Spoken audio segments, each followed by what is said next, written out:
So here is the phospholipid bilayer. It has a polar hydrophilic water-loving head and a nonpolar hydrophobic tail, which is water-carrying. They arrange themselves so that the heads are towards the water and the tails are protected away from the water. On the inside of the membrane, there's cholesterol, which keeps it stiff. This acts like a cytoplasm does inside of the cell. Embedded in the lipid bilayer is a receptor protein.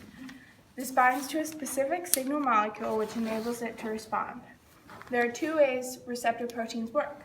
One way is that when the signal molecule binds to the receptor protein, the ion channel will open and the ions will diffuse into the cell. The other way is the signal molecule bonds to the receptor protein and then activates an intermediary protein. The intermediary protein then activates an enzyme. Then the enzyme catalyzes the formation of a second messenger. Over here are carrier proteins, which help with passive facilitated diffusion. A molecule outside of the cell binds to the protein and then moves across the cell membrane. This can only happen with the concentration gradient. Another way to passively cross the membrane can happen when a molecule is nonpolar and small enough. For example, oxygen can go into the cell because the concentration on the outside is higher than on the inside. Oxygen is going with the concentration gradient, which requires no energy. Cell membranes contain various types of proteins which are identified by cell marker proteins attached to the membrane surface.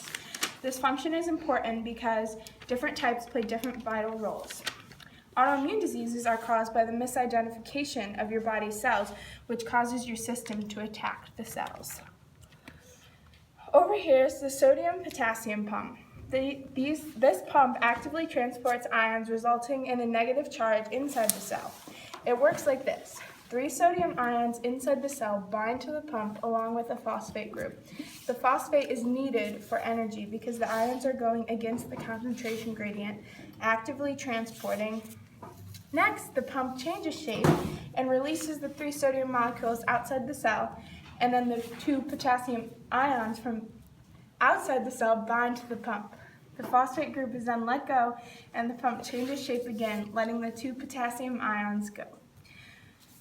When substances are too large to be transported by carrier proteins, they must use vesicles. When substances are being carried into the cell by vesicles, it is called endocytosis. In endocytosis, a piece of the cell membrane pinches off to form a vesicle for the substance. When large substances are leaving the cell, the opposite process occurs. It is called exocytosis. The vesicle with the substance inside combines with the cell membrane, and the substances are released outside.